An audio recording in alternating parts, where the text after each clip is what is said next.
Hi everyone. In case you might have forgotten, my name is Frank Losciavo and I am your instructor. In this video, I'm going to help you get started searching PsycINFO so that we can familiarize ourselves with the existing research on student stress and anxiety, and so that you can get started on this class participation assignment. This assignment right here. If you haven't already, you might want to print these instructions and follow along as I cover each major step. I'm not going to cover every little detail of what I included in the printed instructions, but I will cover everything you need to get yourself going. So let's jump in.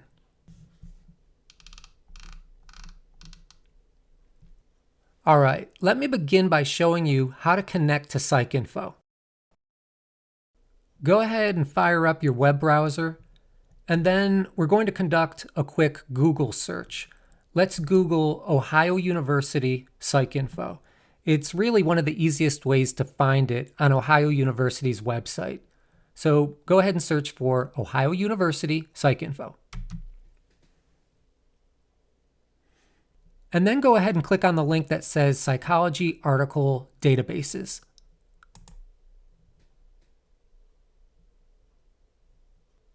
That will open up this page from Ohio University's library, and the first link you see is APA PsycINFO. That's what we want, so go ahead and click that.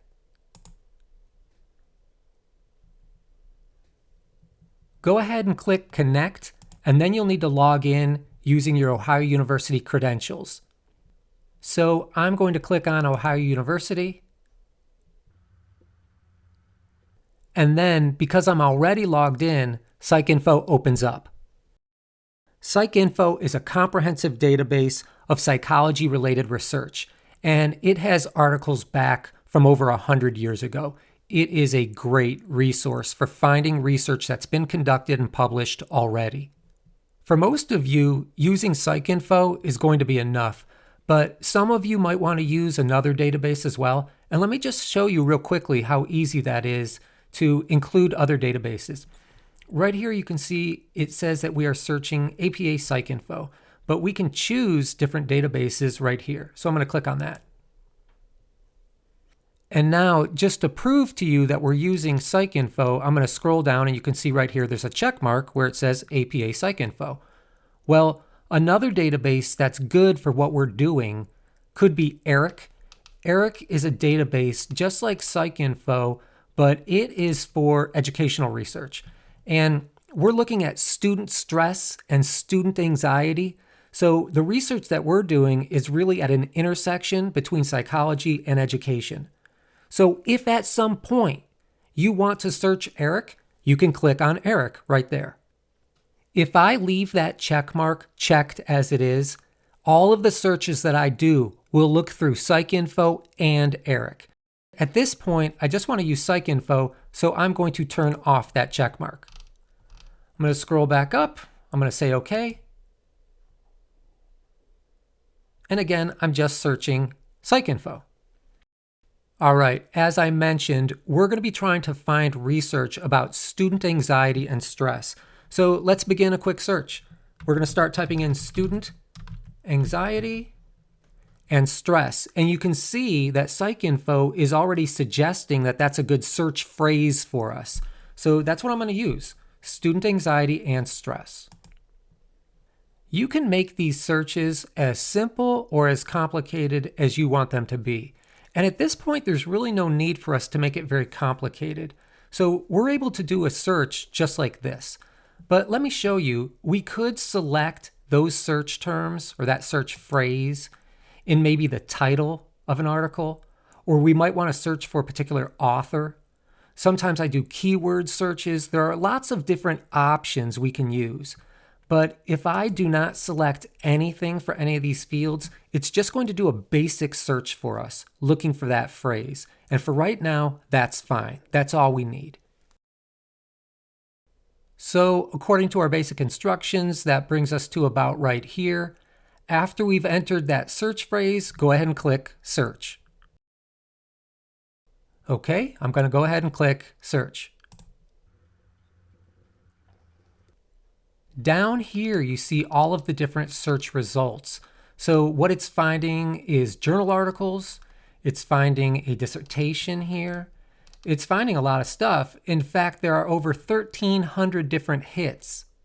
And I'm sure you would agree that's way too much. That's overwhelming. If I was working on a really important research project, like a doctoral dissertation, and I had a lot of time, I'd probably go through all those 1,300 hits. But I'm sure you understand, we're working within a 16-week course. We don't have time to go through all that stuff. We need to make this much more manageable. So that brings us to about here in our instructions, where I'm going to show you how we can limit our search. When I say we're going to limit our search, what I'm saying is that we're going to refine our results. So we can do that over here. If you look to the left, I can limit all of these results to linked full text, for example. And what that means is everything that comes back as a hit now has a link to a full text article. And that's important because we don't have a lot of time. And if we find an article that we like, we want to be able to click on it, find the full article, print it, read it, use it. By limiting our results to full text articles, I think we're going to save ourselves a lot of time. As it is right now, the search results include articles that might be decades old. And think about how much has changed in the past 5-6 years or so, particularly since COVID. So let's go ahead and limit our search to the last 5 or 6 years. I can do that very easily right here. This is going to give me articles now from, let's say, 2018 to 2024. Now, in order for this to be updated, I usually just need to click somewhere else on the screen. And now you can see that my search results have been updated. And now I just have about 500 search hits. And over here, you can see that those hits are limited to full text articles published between 2018 and 2024. I'm sure you'd agree that 500 articles is still a lot to go through. So let's go down and we're going to limit our results just a little bit more. So do you see where it says subject major heading? Click on that. And these are just some major categories that our search results fit into. And one thing that I think is really good for us is to limit our results to mental health related articles. And that's because ultimately, when we're looking at student stress and anxiety, we are interested in student mental health. So by doing that, when I come back up to the top, I can see that the results are now down to 69 hits. That's manageable. So my friends, this is really where it all begins. Now we want to start looking through these search results to find articles that we think are going to be particularly helpful to us as we conduct this research study. That brings us to about this part right here in the instructions. If an article's title catches your eye, click on it and then read the abstract. I'll show you how to do that in a minute. And then if we like that article, we're going to be able to save it to a search folder. And that search folder is really helpful because it just keeps in one place all of the articles that we really want to save, that we really want to look at later on. Here we are back in PsycINFO, and let me draw your attention for a moment to this folder right here. This is the search folder, and the icon right now shows that the folder is empty. We're going to revisit that in a few minutes after we add a few items to that folder. Now it's time for you, on your own, or maybe with some study partners, to go through these hits, to go through these articles, and find the ones that you think are interesting. Find the ones that you think are relevant to the research that we're doing. Let's check out this first article. The title is Mentalizing Capacity Partially Mediates the Relationship Between Attachment and Stress, Depression, and Anxiety in Social Work Students. I don't totally understand what that means. We're not conducting a research project on attachment. I'm not sure what mentalized capacity is all about. So I'm just going to pass up that article for right now. You know, there are lots of articles we can look at. We don't need to look at every one. Here's one. It says Stress, Anxiety, and Depression in Psychology Graduate Student Trainees and Licensed Psychologists. It's a review article. That's something that's relatively interesting. If I find something interesting, I can go right over here and hover, and then what will pop up is a little bit of additional information, including the abstract. And I can then read through that abstract and determine for myself if I think that article is something I want to save. According to the abstract, the purpose of the review is to provide an up-to-date review of the literature regarding mental health symptoms and barriers experienced by graduate student trainees and licensed psychologists. So that's not necessarily something related exactly to what we're studying, so I'm just going to close that and move along.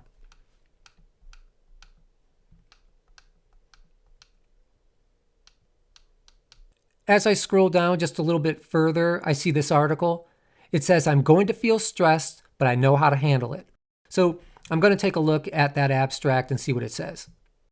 The abstract states that test anxiety has become a widespread issue. And it says this paper evaluates a school-based multimodal test anxiety intervention framework. So in other words, these researchers are trying to teach students how to deal with the stress of a test. So this is something I'm pretty interested in. Well, if I'm interested in that, I'm going to close that for right now. And then I'm going to add this article to my search folder. Let me show you that we actually did add that to our search folder. I'm going to scroll back up. And now you can see that folder shows that there's something in it. If I click on that folder, and then if I scroll down, I can see the different articles that are within that folder. So this is saved. That's a good thing. Now I'm going to scroll back up and click back. I want to go back to the search screen that we were at previously. Let me give you a quick tip. Once I get this search screen the way I like it, once I refine my search results the way I want them, I don't like to mess that up. So really, I don't like to leave that screen. So for example, if I wanted to see what was in this search folder, I would open it up in a new window. So I might right click on it and then say open link in new tab. And then I can click on this tab right here and see the results, the contents of my search folder. But I can go right back to this tab and still find my search results unchanged. So that's just a little tip. You can use it or not. But I've talked to several people over the years who click on something that they're interested in, then they start clicking on other things, and then they have a hard time getting back to their search results. And then they need to start their search again. I don't like doing that, so I never leave this screen. I always open up new links in new windows.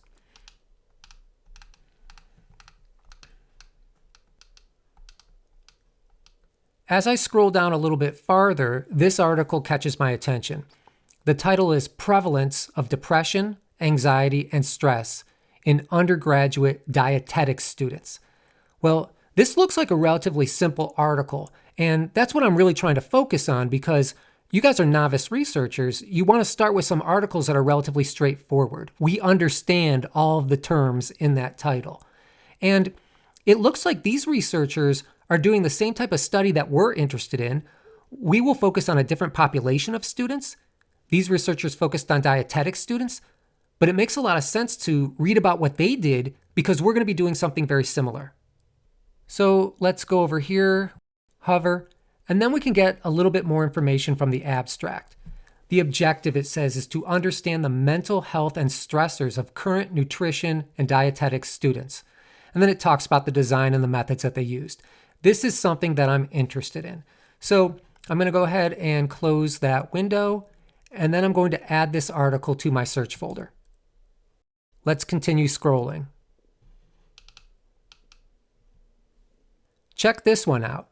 Constant stress has become the new normal. Stress and anxiety inequalities among U.S. college students in the time of COVID-19. This sounds like exactly the type of research that we'd be interested in. So I'm going to get a little bit more information by hovering right here and then looking at the abstract. The purpose of the study was to document young students' perceived stress and anxiety in a diverse sample of college students across the U.S. during the COVID-19 pandemic. That's something that I'm interested in. That's something that seems relevant to what we are studying. So I'm going to go ahead and close that window, and I'm going to add this article to our search folder. So I hope you understand the process that I'm using, because I want you to continue using that process to find more articles that you think are relevant to our project. Well, that brings us to about this point in our instructions. And this short paragraph right here actually has pretty important advice. It says that if you save a bunch of useless crap in your folder is simply going to be filled with useless crap. But if you save highly relevant articles that are going to help you write your introduction, your folder is really going to be filled with pure gold, because those articles are going to help you so much later on this semester. All right, once you've saved several good articles to your search folder, I want you to open up that search folder and then find one article that you think is the best overall. So here I am back in PsycINFO, and there's my search folder. So again, I don't like to leave this particular screen, so I'm going to right click and I'm going to click on Open Link in New Tab. And then right here, here's my search folder with the 3 articles that I saved. Remember, we limited our search results to articles that are available full text. So each of these articles should be available to us, typically in PDF format. I want you to find the best article that you have in that collection of articles, because eventually what I'm going to need you to do is read that article, provide a very brief summary, and then share that summary and that article with the rest of the class. Let me show you how to save an article. I'm going to scroll down a little bit and remind myself of what I have here. And really the one that I like best right now is this one right here, Prevalence of Depression, Anxiety, and Stress in Undergraduate Dietetics Students. You can see right here it says linked full text, and right here it says get full text. You can use either of those options and figure out which one works best for you. I'm going to click on this one right here, linked full text. You can see that worked out pretty well, because right here is the article. All I need to do is scroll through and I can get a sense of if I really do want that article or not. Let's say I do want it. If I do want that article, I can view it and save it as a PDF, and that's what I recommend that you do. So I'm going to click on View PDF. When I clicked on that PDF file, it opened it in my web browser, but I want to save it as a file on my computer. So make sure you know how to do that on your computer. I can click this little Save button, and then I can save that file to my Downloads folder or to any other folder. You can see that the name of the file by default isn't something that's easy to remember. So I'm just going to give it some other name for right now. I'm just going to call it Article 1. And then I'm going to save it. Now I have access to that article file, that PDF, on my computer. All right, that brings us to about here in our instructions. And this is showing what you need to do to complete the class participation assignment. The instructions say post your work in the discussion section of our Blackboard course website on the CP3 PsycINFO search forum. So if you go to our Blackboard course website and then click on discussions, when you scroll down, you'll see a section for CP3 PsycINFO search forum. That's where you're going to be posting all this information. What information do you need to include? According to our instructions, you need to write a brief paragraph summarizing your overall search experience. You'll also want to read the article that you saved, the best one that you can find, and then write a short 2 to 3 paragraph summary of that article. You're going to share that summary with us and the PDF article with us. And that's what this next part says right here. Attach a PDF version of your article to your class participation post. And then finally, look through the posts of the other students and look at the summaries that they shared with you. And then post a reply to at least one student. Let them know if you like the article or not. Just give them some support for the work that they've done. All right, my friends, I hope this video helps you complete the assignment. If you have any questions, just be sure to let me know. I'll see you in the next video.